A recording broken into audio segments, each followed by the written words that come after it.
Je viens de revivre exactement la même chose pour la énième fois. Je ne sais pas combienième fois j'entends ce genre de choses. Un prestataire avec lequel je bosse qui me dit qu'il revient vers moi vendredi.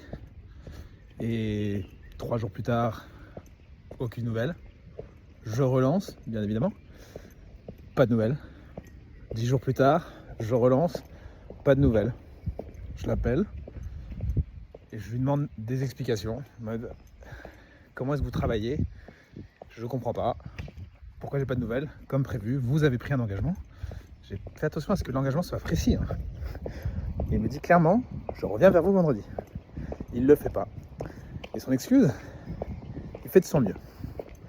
Alors on a tous ce sentiment qu'on fait de notre mieux. Et si je suis très honnête, je suis prêt à mettre ma main à couper que non, il n'a pas fait de son mieux. Le pauvre, il ne le sait pas. Il ne le sait pas, comme beaucoup de gens dans ce monde ne le savent pas. Il y a des moyens de travailler qui nous permettent de tenir nos engagements ou de les renégocier. Et voilà la grande clé de tout ce sujet-là. Aujourd'hui, on accepte apparemment de tout le monde que c'est OK de casser et de rompre nos engagements. Un engagement, quand vous dites je vais faire, je reviens vers toi, c'est un engagement que vous prenez. Et c'est à la personne qui s'engage de renégocier l'engagement si il n'arrive pas à s'y tenir. Bonjour. On sait tous ce que c'est de ne pas tenir les engagements, on sait tous ce que c'est que d'avoir des imprévus, on sait tous ce que c'est d'avoir trop à faire, mais c'est pas une excuse pour ne pas renégocier ses engagements. Alors, maintenant, la grande question c'est, oui, mais comment renégocier tes engagements si tu n'as aucune idée de tous les engagements que tu prends? Parce que des engagements, t'en prends à la volée. Tu n'arrêtes pas de dire « je vais faire »,« j'aimerais faire »,« je ferai »,« quand, alors ». Et tu n'arrêtes pas de dire à toi-même et aux autres que tu vas faire des choses. Mais ils sont où tous ces engagements? Pour 99% des personnes que je côtoie, ici, les engagements sont dans leur tête. Pas du tout dans un endroit qui est que tu peux revoir. Donc moi je veux dire personnellement, aujourd'hui c'est devenu un argument de vente.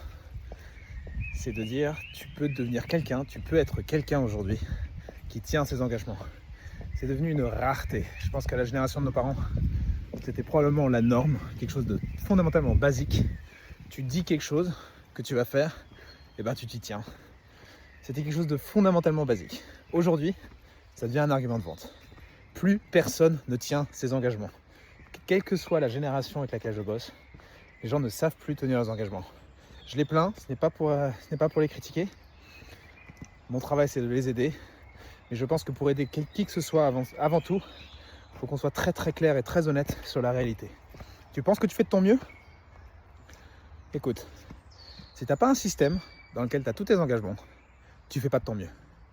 Pourquoi? Parce que ton cerveau que tu utilises pour retenir tes engagements, il n'est pas fait pour retenir tes engagements. Il est fait pour avoir des idées, il est fait pour reconnaître des patterns, il est fait pour résoudre des problèmes, il est fait pour être créatif, plein de choses, sauf une, retenir tes engagements.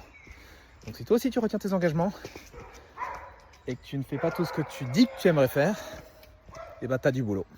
Et si je peux t'aider, ce sera avec grand plaisir de t'aider.